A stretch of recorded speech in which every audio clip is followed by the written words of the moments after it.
So if you haven't noticed already, this channel talks about LEGO Star Wars, well, quite a lot. And in doing so, we've probably learned way more about this franchise than we ever wished to know. Over the past few weeks, I've been kind of thinking about what kind of LEGO Star Wars content I want to make next, especially since I haven't made a video in a bit. And I noticed there was an interesting content gap, and I noticed that nobody had ever tried to rank the vehicle levels in LEGO Star Wars. There's videos about ranking the vehicles themselves, characters, and all of the levels together, but not one for the vehicle levels by themselves. And me just trying to fill this content gap and definitely not just looking for a quick video idea, decided this would actually be a pretty cool topic to discuss. So not to make this intro too long, let's just go ahead and jump right into the video. But before we do that, I want to say a special thanks to my channel members on screen here. They're a massive help to the channel and I really appreciate everyone sticking around through this drought of videos. And now would be a pretty good time to mention that I have merch, which you can see in the link down below. But either way, I hope you guys enjoyed this video and thank you guys for watching.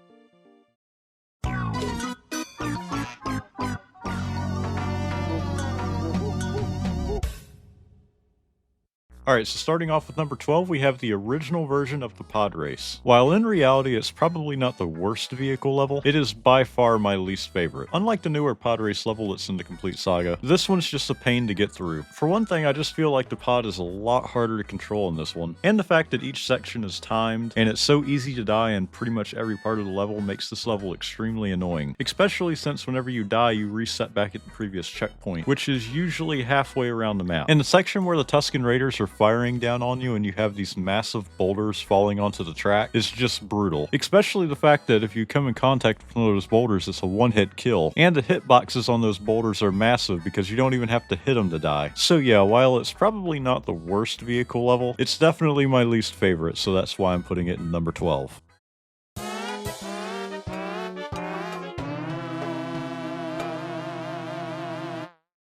Number 11 though definitely deserves to be right where it's at, and that is Gunship Cavalry. Now the original Gunship Cavalry level was already in the eyes of many their least favorite LEGO Star Wars level. So what does TT Games do in response to that? Make the level even less fun to play. Pretty much by making this level a copy of the Hoth battle. Granted, being able to freely move around the map's a lot better than the slide scroller in the old level, but for me I hate the tow cable mechanic, and I just think that addition made this level 1,000 times worse than the original. For one thing, the gunships never used the tow cable in the movies, and two, I just think it would have been a lot more interesting if they came up with something else. Granted, I do know they probably had a limited amount of time to get this game out, so they just wanted to make something pretty quick, but I just wish they would have done a lot better at recreating this level.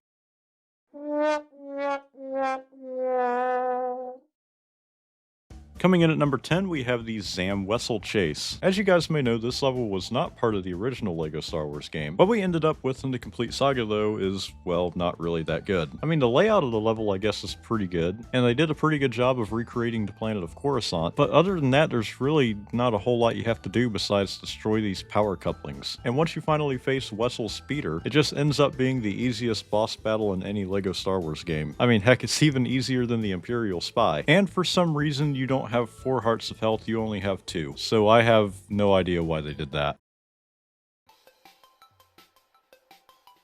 My pick for number 9 might be a little bit controversial, but I really don't enjoy this level, and that level is the Hoth battle. I don't like this level for pretty much the same reasons why I don't like the new Gunship Cavalry level. For one, I think this level relies too heavily on the tow cable mechanic. Even though in the Hoth battle it does make a lot more sense than Gunship Cavalry, but it doesn't change the fact that I still hate this mechanic. I mean, being able to bring down AT-ATs is pretty cool, but I wish they would just die whenever they hit the ground, instead of you having to tow over this bomb to destroy it. And if you thought using the tow bombs was hard enough, try doing that with the probe droids also latching onto it. I'm not really sure why they gave the probe droids the ability to do this, but it makes an already annoying mechanic even worse.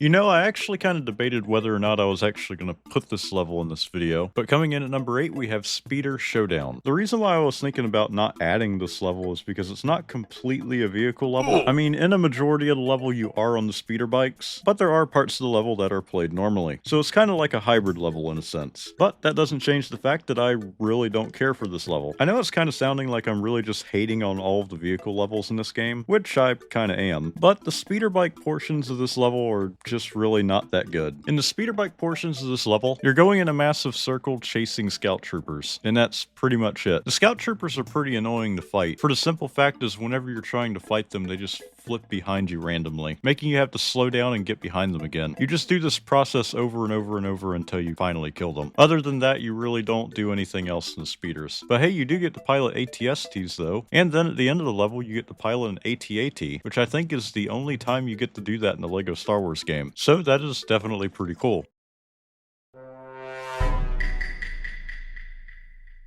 I think this one's probably going to be a huge surprise to everyone, but coming in at number 7 I have the original Gunship Cavalry level. While I was playing these levels again to make this video, I actually kind of came to the realization that this level isn't as bad as what I've always said it is, and I actually kind of like it a lot more than the ones I talked about earlier. Now, to be completely fair, it's definitely still not very good, and for players that have never played it before, it can still be a massive pain to get through. But once you figure it out, it's a really short and simple level, and my big complaint is that you really can't turn around and go back, so once you've passed something up, you've passed it, like say a mini kit or something, because the camera's always slowly panning forward, and once you move on from an area, you can't go back until you die. And that's another complaint, is that whenever you die, you have to completely restart from a checkpoint. But thankfully, this level isn't too long. But hey, at least you can go through this entire level without using a tow cable. The ending of the level where you have to destroy the droid ship can actually be pretty hard at first, but once you learn that rapidly pressing the attack button is way better than just holding it, finishing the ending of the level is much easier. Well, maybe not so much for your controller or finger, but nonetheless, I've definitely had a change of heart for this level, and that's why it's at number 7.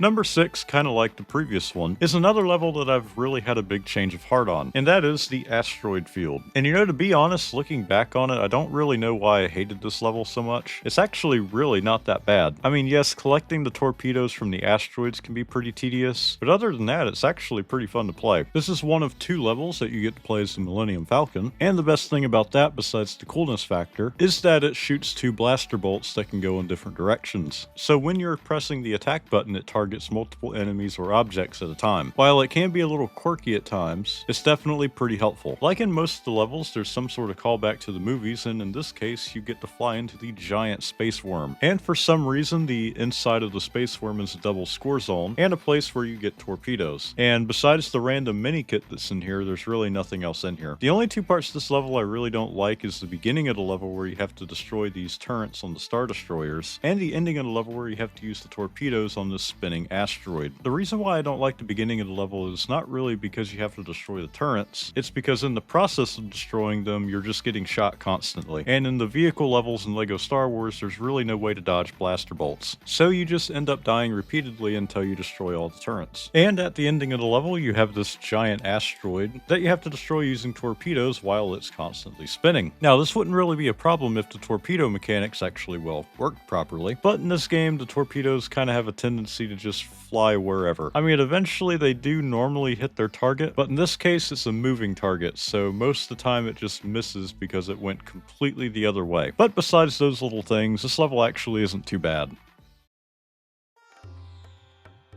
Coming in at number 5, we have the new version of the Podrace, and this version is much more enjoyable than the first one. Now, granted, at first glance, you may not really notice the difference, and that's because they only changed the game mechanics that made the level pretty bad. And in a way, you can almost argue that they made it too easy, but it's a whole lot more enjoyable. And heck, you really can't even die or receive damage outside of the Tusken Raiders shooting you. And in the case that you do die, you just instantly respawn. The other thing that they changed in this was that you're no longer racing anybody, or at least not to my knowledge, because really all you do is just play through your 3 laps and the level ends. I guess it has you racing Sebulba's pod, but to be honest, he's so slow that I really have no idea if the level restarts if you lose to him or not. I guess I would have liked to have seen them keep a little bit of the challenge, but hey, at least it's way better than what we had before. At number 4, we have Rebel Attack. As the first vehicle level in the original trilogy, this level is actually really good. This level takes place during the Battle of Yavin, where you pilot Luke's X-Wing trying to destroy the Death Star. Now obviously, since this level was designed in 2006 for the PS2, there is not a fully modeled Death Star for you to fly around. But the level design that we did get was really good, and does a really good job at recreating the look of the Death Star, even though it kind of feels like you're just flying through a bunch of trenches the entire time. And speaking of trenches, the trench run was recreated in this, even though it's it's pretty short, and you end up dying quite a bit. At least they added the iconic scene into the game. And since torpedoes played a pretty important part in this scene in the movie, it's no surprise that torpedoes play a very important part in this. And you have to use them several times to make your way through the level. Other than that, I'm really having a hard time saying anything else about this level. It's just a really fun and basic level.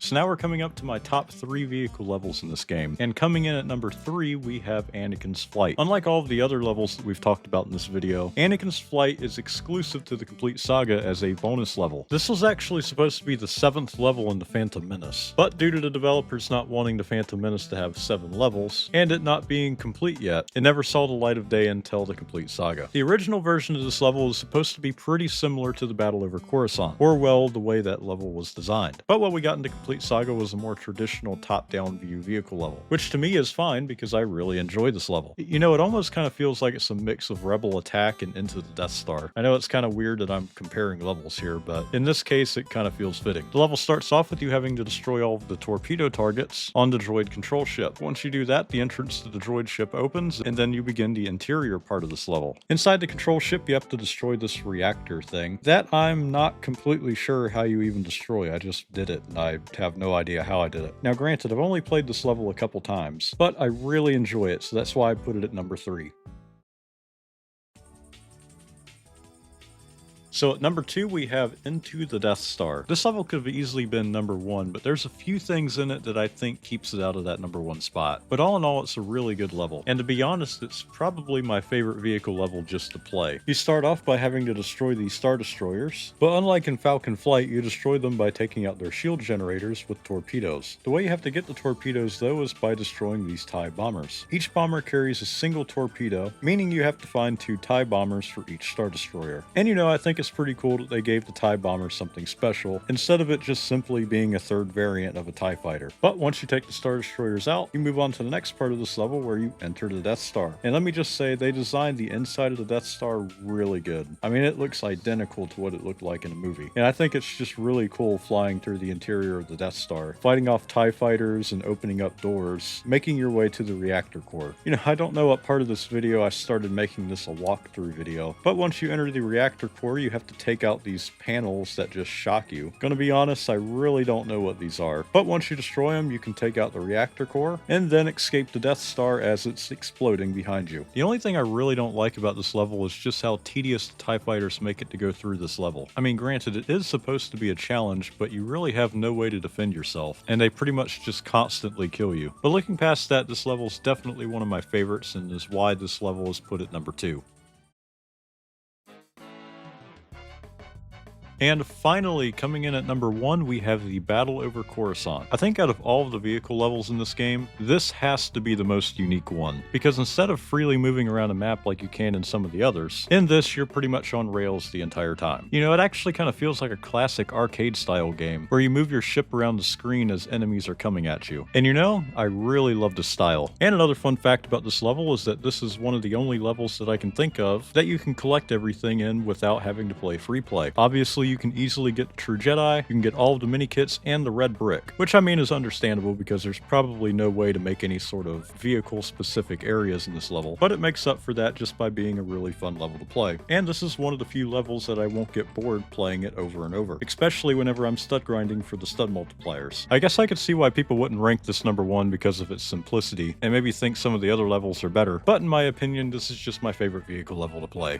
So yeah, that's my ranking of the vehicle levels in LEGO Star Wars. I hope you guys enjoyed this video. I know it's been quite a long time since I've made a video, but after this video I do plan on getting back on my usual schedule. But if you guys enjoyed this video, please leave a like and subscribe. Also, I want to say a special thanks to my channel members on screen here. They are a massive help. And if you would like to become a channel member yourself, hit that join button down below. But either way, thank you guys for watching and see you guys in the next video.